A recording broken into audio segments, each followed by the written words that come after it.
Namaste, and welcome to our continuing series on the life divine with our beloved Ranga. We are continuing in the chapter, The Aim of Life, Four Theories of Existence.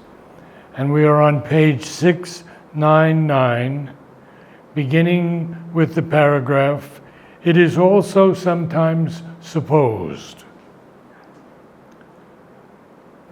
And I believe we read the summary last. Yes. So we're ready to go into it. To situate ourselves, I will read out the summary of what he said in the previous para. Okay? Then we'll. Before that, I should remind you again, that these four theories, the first theory is that there is the only reality is the Satchidananda. You can call it what you want. You can call it a being. You can call it the reality, only reality, or Satchidananda. That's the only reality. Everything else that is there, supplementary or whatever has come out of it, is all illusion and not real. Can it be called non-being also? Yes. What do you mean by non-being? So, Infinity. in fact, there is no non-being in this theory, because the only being is the divine. So everything else is illusion. So even non-being, if at all, it would be illusion. That's the only reality. There is nothing else. So if you posit a non-being, something other than that, then that would be an illusion. That's the only reality. This is the first theory. The second theory is the materialistic theory, that the physical world is the only reality. Everything else that comes out of it, life, mind, animals, all these are products of the process of matter. Chemical reactions of matter, the matter interacting with each other, atoms clashing, all this produces all these things. But matter is the ultimate reality. The third theory is that no, the material world is real, we accept. But there are also other supra-terrestrial worlds which are subtle but real. So this is there and this is there. So that is what he has discussed until now. And the last one is his own integral view, which we have not yet come to. So I read the summary of what we read last time. But what then is the nature, origin, and the culmination of this deviation into the physical world of the human soul? The third theory says that there is a human soul which is real and it comes down into the physical world. There also there are two theories. One is that the soul is a one-time creation of the caprice of God, capricious will of God. He comes down and then at the end of that one life, the soul is judged and sent either to heaven or to hell according to how he has behaved in the physical world. But this other thing is that this soul which is coming down is eternal and real, and it is coming down to the physical world for development, and it has got series of lives. It's not one life alone. So now the question that is asked in this para is, if it is like that, if the soul is essentially divine from the higher supra-terrestrial worlds, it is coming down here for experience and falls into ignorance and darkness and slavery. So what is the nature of this descent into the physical world? The origin and nature. What is the nature, the origin, and the culmination of this deviation of the divine soul into the physical world of the human soul? Why does the divine soul become the human soul in the physical world? Here, there are two possibilities. The first case is when the soul does not have a prenatal existence. A prenatal existence. it does not exist in the subtle worlds. It is breathed into the physical body which is created by nature. That's a Christian theory.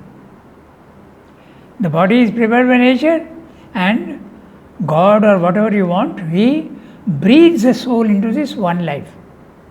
That's the first case. But then they also say that the soul is, when it's breathed in, it has falsehood. Yes, that's right. Because if it is falsehood, it does things which are wrong, and then it is sent to hell. Right. And if it does something good, it is sent to heaven for Right. eternal enjoyment. Now, this is a theory which is not very rational, because God is creating the soul. So God Himself is responsible for what He is creating in the soul. So how can He judge? So there are other inconsistencies also, and that's the first case. But the second case is where the soul is immortal. The soul has lived forever, and it comes down here for development and for experience. And then ultimately it goes back to where it came from. It's an adventure. Now, an interesting thing I read today on Grok 4, that's Elon Musk's new computer. They asked him, who is Jesus? Who is? Jesus. And Grok answered, he is the formless who has taken a form. Yeah, they base themselves on all the data that has been fed into the computer, into the internet. So that doesn't answer any philosophical question. No. From where did the formless come from? What was the origin of the formless? And why is it taking a form? So all these 100 questions come up which can't be answered by this. So it's just mechanically taking information from the internet and telling you. The AI, artificial intelligence, cannot think for itself. It only has access to the information already placed on the internet. The human being does the same. He judges situations by the amount of knowledge that he already has. The amount of knowledge that he doesn't have, he has to slowly develop it. Okay? But he has the capacity to develop. But the AI, it doesn't. Sometimes there is a feedback, yes, it is true. But it is more mechanical. It's also interesting that there is a concept that the human beings, thoughts and all that, are full of consciousness, and it can do original work. Okay, that's the usual idea. But what the artificial intelligence is doing is a mechanical part. We know it's mechanical. And we also know from spiritual experience that the body, mind, life is a machine. Even your thoughts are a machine. So exactly now, if they go along this line, they will come nearer to the truth. That's the interesting part. You think that you have a will of your own. You don't have a will of your own. You don't have thoughts of your own. Your mind is a small AI. The AI that has been invented by man has got all the information available on earth. No human being has got all the information available on earth mechanically at this level. You don't have.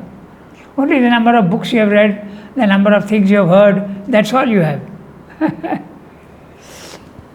Okay. You develop because of the soul, not for the mind. Because the soul is there. In the artificial intelligence, there is no soul. No soul at all. Okay. So, what then is the nature, origin and culmination of this deviation into the physical world of the human soul? Here there are two possibilities. The first case is when the soul does not have a prenatal existence. It has an existence only in the physical world. The second case is when the soul has an existence before entering into physical birth. it exists already in the subtle worlds and comes down and takes birth in the physical world. In the first case, as in the Christian religion, the human soul is created by God by a fiat, a caprice or will, when a physical body is prepared by nature. This idea, though quite discredited now, is that the soul has one single life on earth and at the end is either sent to heaven for eternal enjoyment or to hell for eternal punishment of suffering, according to its deeds in the world, which is a European idea of karma, or its beliefs. Only Christ can save. So, all these type of ideas are there. This theory is the least rational and raises many legitimate questions with no credible answers. But the second case, but if the soul has a prenatal existence, then the world can be seen as a field of, if you grant that the soul is not created in time but has always lived. There are 3-4 cases. The first case is Christianity would see it as a fall. It's a fall into the physical world. Or the Vedantic idea would be it's a descent into the physical world. Okay? But in this case, the soul's sojourn on earth and subsequent exit does not really explain the necessity of the creation of the physical world. In both these cases, even if the soul is there, why does it come down here if it has to go back again? There is no explanation. So this is what we have come to. Okay? Now, I have a question. Yeah. When an animal is ready for a human birth, Yeah. is there a prenatal soul? There is the divine presence is there in a soul. Yes. And in Srimdo's terminology, the soul is the divine presence in anything, even in inanimate objects, but in potential form. It is not yet conscious, it is not developed. It's a seed which has not yet become the tree. Okay, it's a seed. But the psychic being is a soul which has grown, evolved and developed itself and become conscious. And that exists only in man. Even in the higher animals, there can be a soul which is to a certain extent psychicized, but not really a psychic being. For instance, many animals can show genuine love, which even human beings can't show. Love of dogs for masters is motiveless. Human love is always with a pinch. A motive is always there. So there are all these questions are there. But a soul in Srimdo's terminology is a psychic being which is not yet developed. And last question before we begin. Mother said that Stalin did not have a soul. Yeah. Is he then just simply an asuric being? Yes. Or there can be many people who are not asuric beings, but they don't have a soul.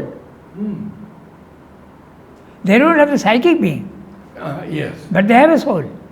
A soul is undeveloped, like an animal. So you have a human body, but it behaves almost like an animal, with the small exception that a human being without a psychic being has got a mind. So he is slightly superior to an animal, but the rest of it is all animal life. For your information, Mother has identified some children without a psychic being.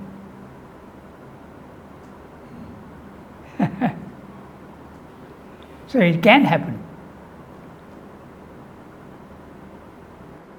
Does it mean they were just on an initial level of evolution? Yes. There have been cases like that, here itself. Okay. So, now we come back to Did we finish the summary? Yeah. So this theory, even if we grant eternal life, immortality to the soul, it does not explain fully the reason for the creation of the world. Why was the world created at all if the soul has to descend here, but the ultimate is to go back again there? It doesn't explain. As I said, you go somewhere and come back without doing anything, it's meaningless. So if there is a meaning if you go somewhere to do some work. So why does the soul come down here? To do some work. Then you come to the next fourth theory, not the third theory. Okay, so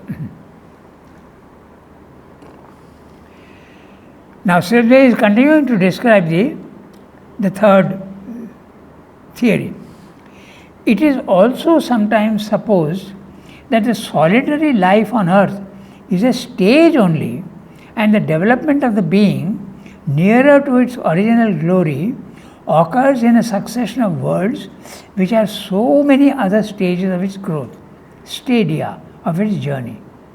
In other words, there are other worlds. The physical world is not the only world.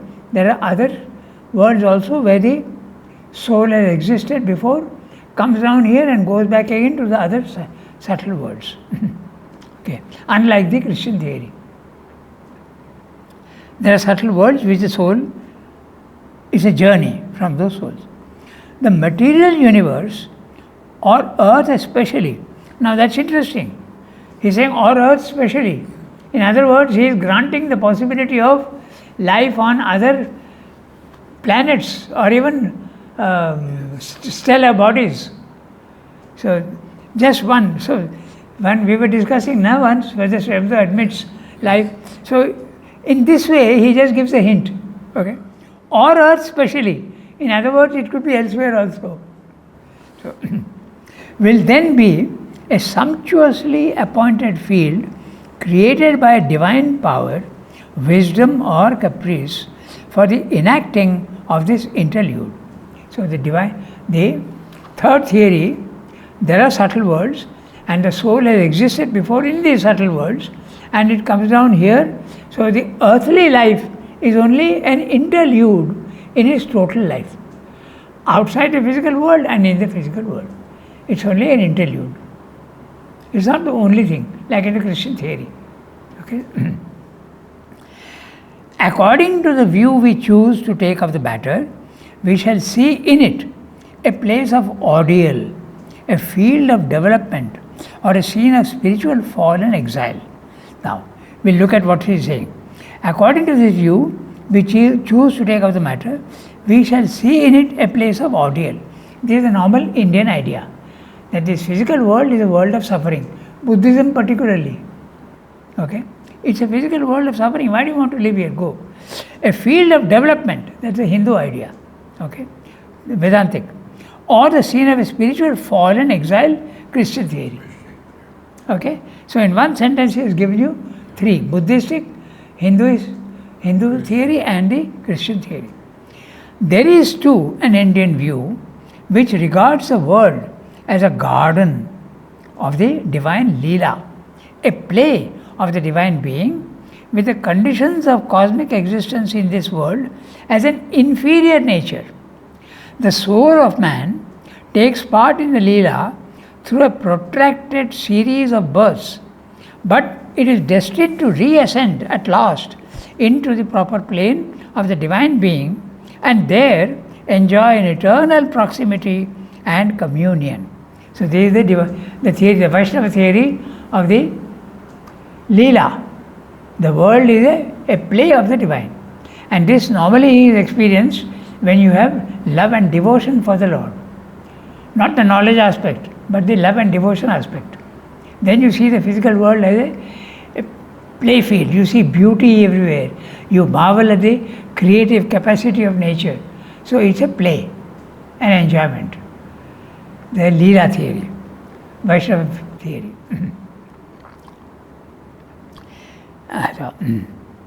The soul of man takes part in the Leela through a protracted series of births, many lives, not one. He develops and finally he goes back to the world from which he came. But it is destined to reascend at last into the proper plane of the divine being. And now note, Srinath left it quite vague. Into the proper plane of divine being. There are many divine being planes, and depending on the soul, it will choose one of them and live there forever. It can live in Brahmaloka, it can live in Anandaloka, it can live in all sorts of worlds. Okay, there are so many worlds. Okay, so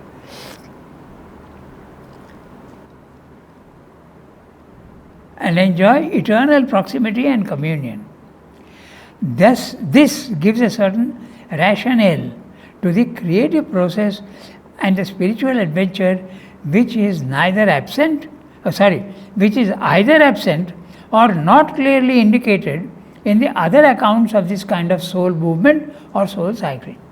So even the normal idea of Leela is a special branch of philosophy in Indian. It is not there at all in the other theories, whether it be Islam or Christian. The world is not the Sufis sometimes may have this idea that there is beauty and enjoyment even in the physical world. They stress that aspect. The Sufi aspect is very, they have similar theories with the Vedantic theory. But it's more than pantheistic. Yes, I think so. Because mainly internal. Yes. So, to the creative process, spiritual adventure, which is either absent or not clearly indicated in these other accounts of this kind of soul movement or soul cycle. Always, there are three essential characteristics in all these varying statements of the common principle. First, the belief in the individual immortality of the human spirit. The human soul is immortal. It has existed before and it will continue to exist after life on earth. Secondly, as a necessary consequence, the idea of its sojourn on earth as a temporary passage or a departure from its highest eternal nature, and of a heaven beyond as its proper habitation. So, the soul has come from a world beyond, subtle world, and that's its proper habitation. And it has come here for whatever purpose and it will go back there. So this is another theory of, this is the second part of the third theory. Thirdly, last, an emphasis on the development of the ethical and spiritual being as the means of ascension, and therefore the one proper business of life in this world of matter. So the third theory, this aspect is quite common if the soul is immortal. The soul is immortal and the subtle worlds are its real domain, and it comes down here for development, and by development, how? Ethical development and spiritual development, it can go back to where it came from. Okay, this is the theory that Shadri is saying. I'll read the summary to put it in gist, and then we go to the next para. In this para, we examine further this third theory of the supra-terrestrial. In the case of a single life on earth, for a created soul, which is a Christian idea, or an immortal soul, which is the Indian idea, it is sometimes thought that the soul of man enters subtle fields post single earth life, before and after, okay, single life, for further development and progress. In this view, there is again no credible explanation for the creation of a material world.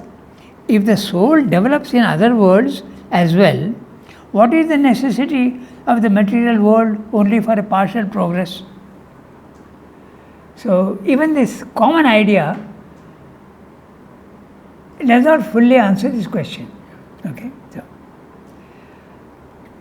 in this case, the material life is seen as an ordeal to be tolerated, the Buddhistic theory, a field of development, the Indian idea, a fall or an exile from the soul's original glorious home in heaven, the Christian idea.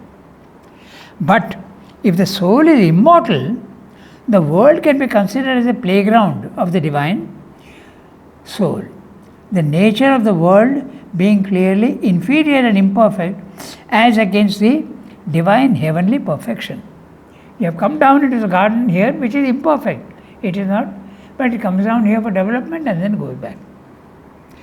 In this category of the supra-terrestrial view, there are three elements always present. Number one, the individual soul is immortal. The entry into the earth atmosphere for the soul is a temporary sojourn.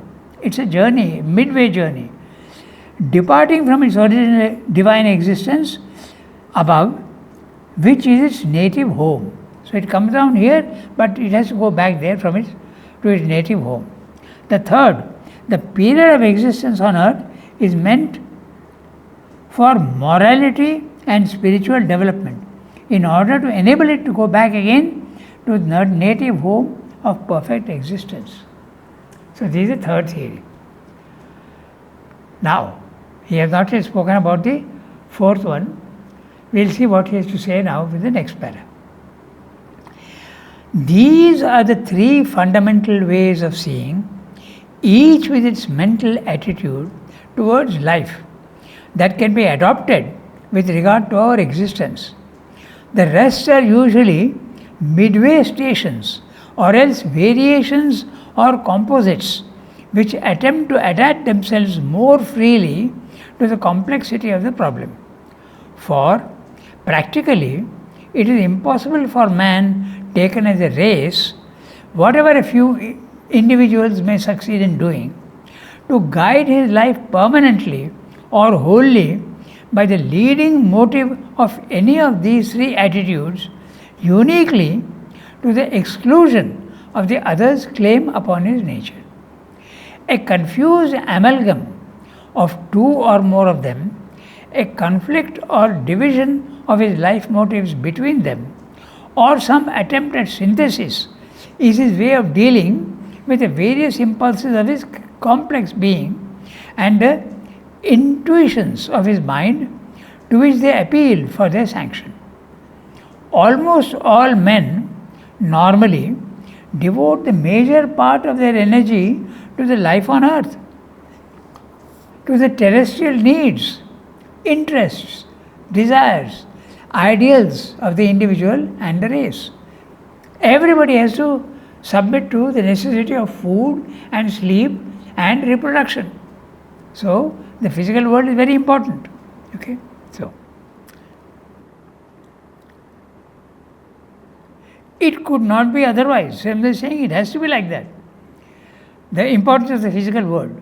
It could not be otherwise, for the care of the body, the sufficient development and satisfaction of the vital and the mental being of man, the pursuit of high individual and large collective ideals, which start from the idea of an attainable human perfection or nearer approach to perfection through his normal development, are imposed upon us by the very character of our terrestrial being. They are part of its law, its natural impulse and rule, its condition of growth, and without these things, man could not attain to his full manhood. Any view of our being which neglects, unduly belittles, or intolerantly condemns them is therefore, by that very fact, whatever its other truth or merit or utility, or whatever its suitability to individuals of a certain temperament, we'll discuss that, or in a certain stage of spiritual evolution, unfit to be the general and complete rule of human living. So the sentences are very big. So sometimes the summary helps in that way. Okay. Nature takes good care that the race shall not neglect these aims, which are a necessary part of our evolution. So, nature gives you hunger so that you have to eat. So, it is pulling you into the physical world. Nature will give you fatigue so that you have to sleep. So, importance, nature is giving importance to the physical world in this way. That's what Swami is saying. Okay, interesting. Nature takes good care that the race shall not neglect these aims. Which aims? The aims of the physical world, which are a necessary part of our evolution. Nature wants evolution, so it wants man to stay here.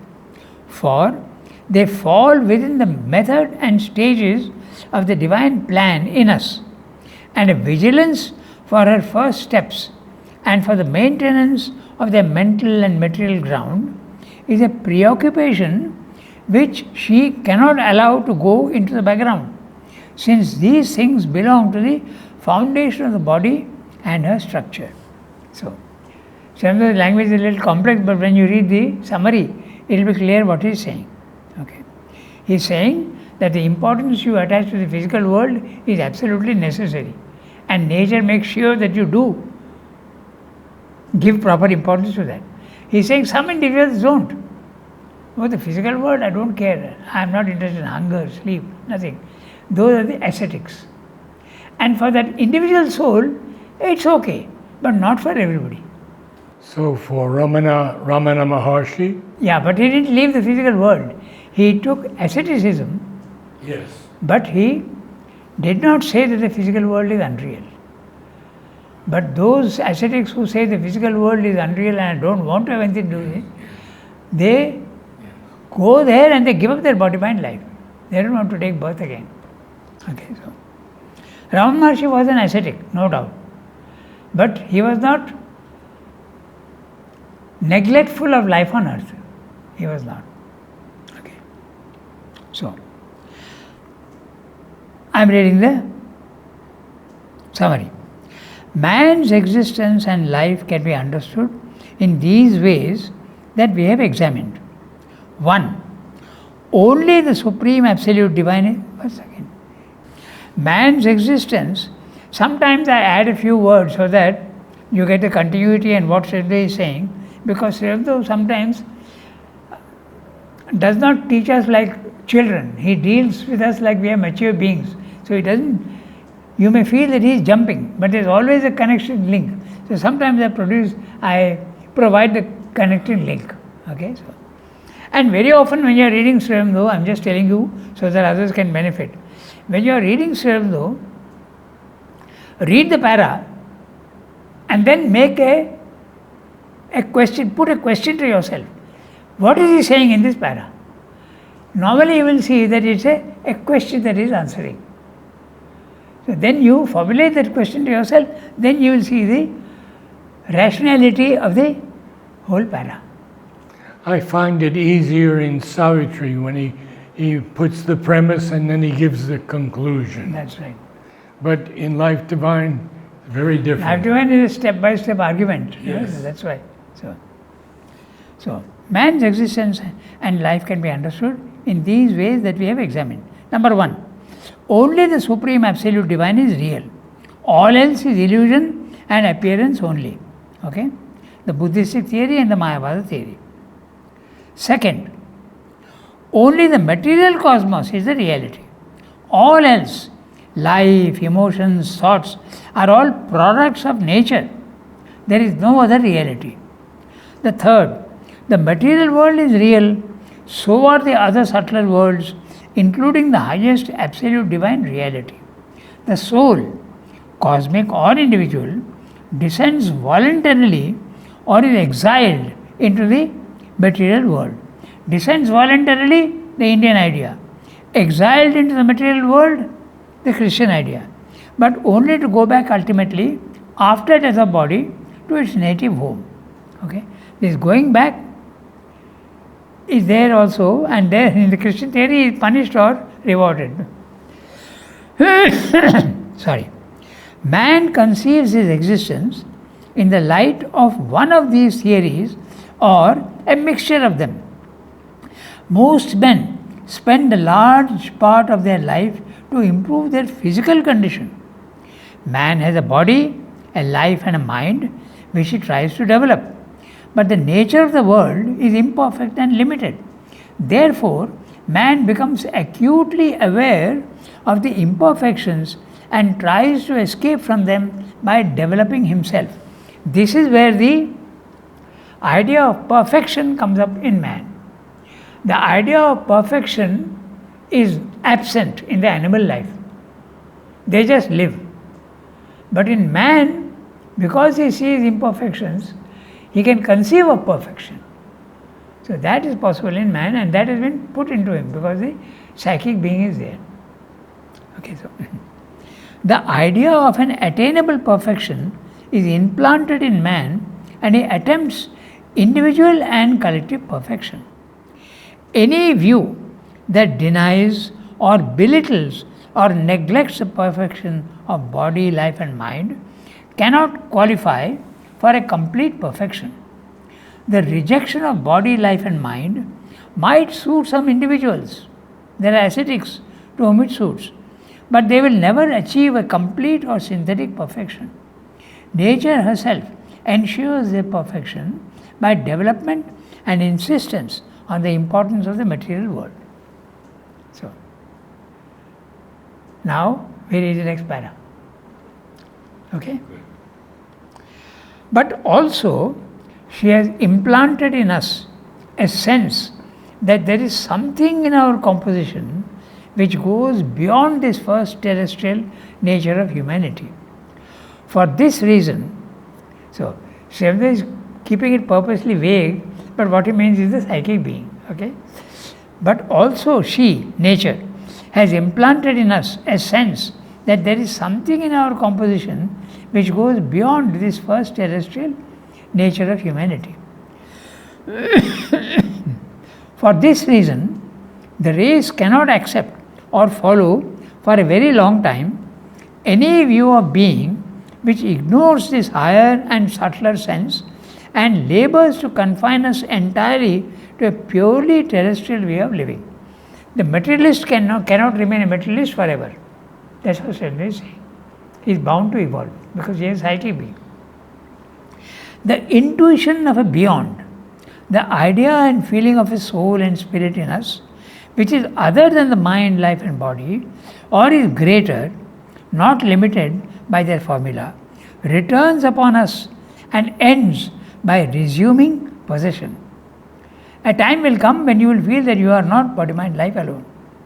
The ordinary man satisfies this sense easily enough by devoting to it his exceptional moments or the latter part of his life when age shall have blunted the zest of his earthly nature. The Srivastava is talking of the sannyasa, okay?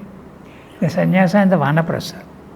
Or by recognizing it as something behind or above his normal action, to which he can more or less imperfectly direct his natural being.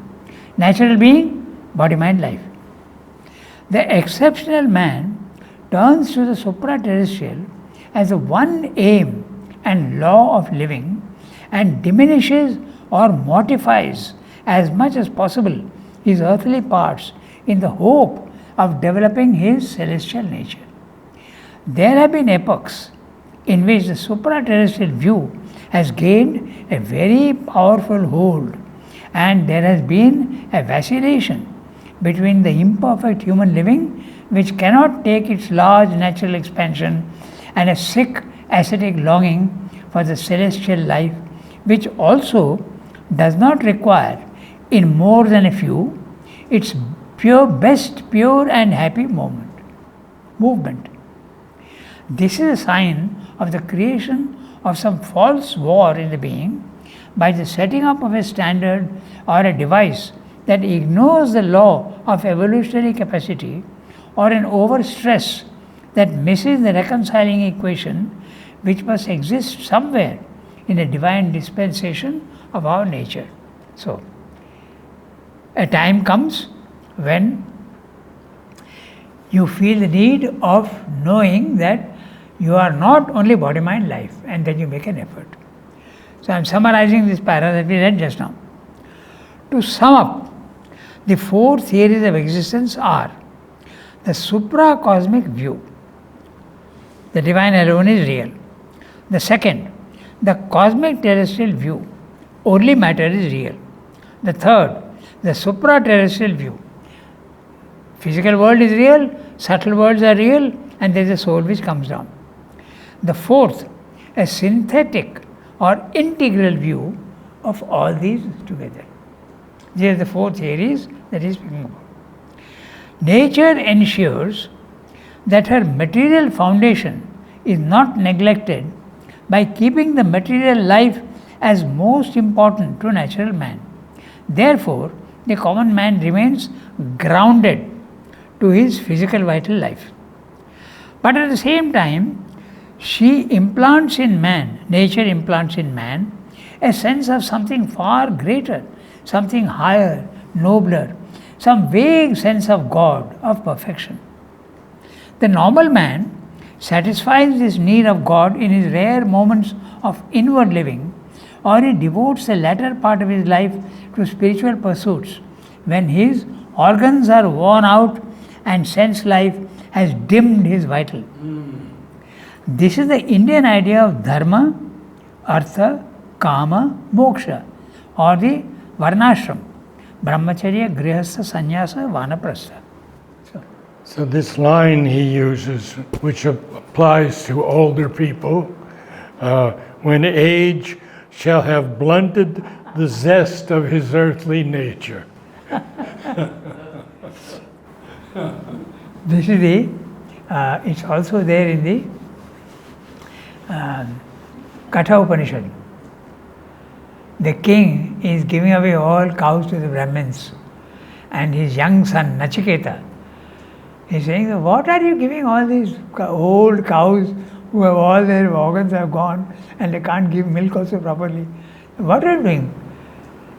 If you are going to do this sort of thing, to whom you will give me? Nachiketa asks his father, and his father gets angry. I will give you to death, I will give you to Yama. And it becomes real, and he is hovering on the borderline of death for 3-4 days. Okay? And then he meets Yama, and then the Katha Upanishad starts. What is the meaning of life? What is this death? After death, what happens? And then see, so organs are all worn out. And you can't enjoy life anymore. They say, okay, I can't enjoy life anymore. Let me think of God. It's not exactly like that. No, not But, exactly. The idea that after you have lived your life, first of all, a life of brahmacharya, student life, then grihastha, then sannyasa, give up. After you have done that, give up, and finally end up with going away to the forest. But finally, there must open in us, as our mental life deepens and subtler knowledge develops, the perception that the terrestrial and the supra-terrestrial are not the only terms of being. There is something which is supra-cosmic and the highest remote origin of our existence. This perception is easily associated with spiritual enthusiasm, by the height and ardor of the soul's aspiration, by the philosophic aloofness or the strict logical intolerance of our intellect, but the eagerness of our will, by the eagerness of our will, or by a sick disgust in our vital being, discouraged by the difficulties or disappointed by the results of life, by any or all of these motive forces, with a sense of the entire vanity and unreality of all else than this remote supreme, the vanity of human life, the unreality of cosmic existence, the bitter ugliness and cruelty of earth, the insufficiency of heaven, the aimlessness of the repetition of births in the body. What prose! This is absolutely marvelous. Yes. So, here again, the ordinary man cannot really live with these ideas. They can only give, at most, a greyness and restless dissatisfaction to the life in which he must still continue. But the exceptional man abandons all to follow the truth he has seen, and for him they can be the needed food of his spiritual impulse, or a stimulus to the one achievement that is now for him the one thing that matters. Periods and countries there have been in which this view of being has become very powerful. A considerable part of the race has swerved aside to the life of the ascetic, not always with a real call to it. The rest adhered to the normal life, but with an underlying belief in its unreality, a belief which can bring about by too much reiteration and insistence an unnerving of the life impulse and an increasing littleness of its motives, or even by subtle reaction and absorption in an ordinary narrow living through a missing of our natural response to the divine being's larger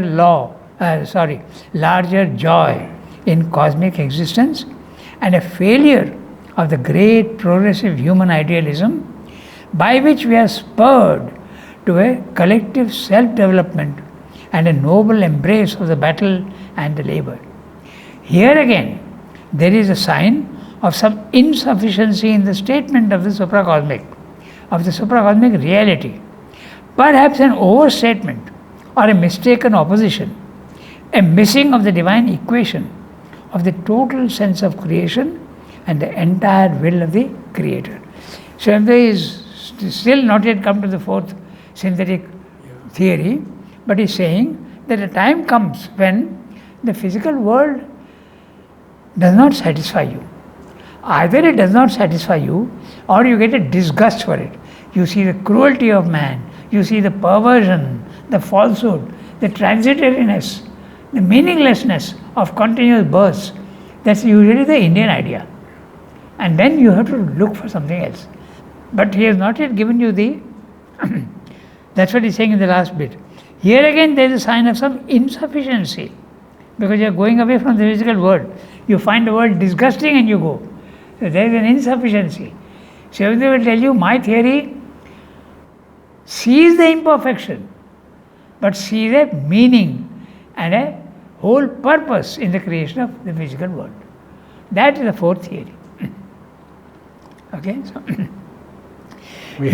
we have time to do the summary. Yes, we'll do that. Okay, so the summary sometimes helps, because those sentences are so long. By the time you come to the end of the sentence, you've forgotten what I said in the beginning. So, as the evolution proceeds, man grows in consciousness and mind, develops himself sufficiently to realize the subtler aspects and forces in the cosmos. He has an intuition of a reality beyond earth and heaven, terrestrial and supraterrestrial, an extra cosmic absolute that is the origin and supreme source of all. This feeling usually arises in man by spiritual ardor, the soul's need for perfection. It is aided and enhanced by many factors. One by one we'll see those factors. Factor number one, a disappointed disgust of vital life by failure. You go on failing and you say that there is no purpose in life. Second reason, the utter vanity and purposelessness of earthly life. What does it all amount to? Nothing. I just live a life and then disappear. So what's the purpose? Third one, the aimlessness of repeated births in a circle without success or any issue. All these are reasons which sometimes push you, not the very right reasons in Srimati's view, but still they are reasons which push you to a spiritual life. The ordinary man, even if aware of these feelings, may not summon up enough will and spiritual drive to attempt the seeming impossible ascent. But the exceptional man abandons all to follow this soul's aim and only need. In fact, the imperfection of life, instead of discouraging him, only serves to strengthen and harden his resolve to attain his ideal. History has witnessed such periods of spiritual intensity in mankind, where Many pursue the ideal, but the remainder lead the normal material life, even while believing in its unreality, as in India. So, this ascetic tendency has been there everywhere in the world. There have been, in India it's very common, but even in the Western world, the famous case of Francis of Assisi. He was the son of a very rich man. He was a silk merchant, his father. But he gave up all that, and it's a very ascetic life. They don't believe in keeping anything for tomorrow. Total faith in God. God will provide. No food, nothing. Even clothing is all sackcloth. So the ascetic life was there even in Europe at that time. Okay. Monks. Okay. But this belief in the illusion view of the world, even while living the material life, dampens and blunts the interest in the physical world and results in a great fall, as in India. One of the reasons for India's utter degradation of life was this unreality of the physical world. Okay. This leads to the failure of the progressive mind, ending in misery, illiteracy, ignorance, and impoverishment in every sphere of life. This is what happened in India long ago, and now there is a revival. But the essential culture has never disappeared. This is a rejuvenation and a renewal of what was always India. For about 2000 years there was a great fall, but now it's coming up again. Thus again, the divine equation of spirit and matter was missed, as well as the entire will of God in creating the world with a clear purpose was badly misunderstood. So now the fourth theory says we will not reject matter. It is a God's creation and there is a purpose to it. What is that purpose? They will tell you. That equation cannot be found. We have to read from there. We stop? Yes, thank you, Ranga. Namaste. Wonderful evening. So we will meet again now on Monday.